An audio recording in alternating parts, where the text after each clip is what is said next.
Hi, today I'm going to show you how you can find saved videos on YouTube. Now, real quick, I'm going to show you how you can actually save a video. So for example, here, if I search up copyright-free music and I click on this, for example, and I'm going to click on these three dots and I'm going to click on save. Now on save, you'll see that there's going to be two things that pops up here, which is watch later and also saved videos. Now watch later is a playlist that every YouTube account will get. This is made by default when you actually make your Google account. So everyone will get this one playlist, right? And there's also saved videos. Now this is an actual playlist that I made myself.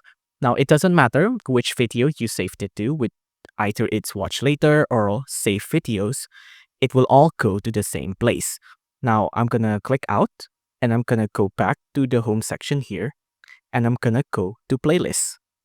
Now on playlist, this is where you'll see all of your saved videos. Either it's in watch later or in saved videos or in liked videos. Now whenever you like a video, it will come up here.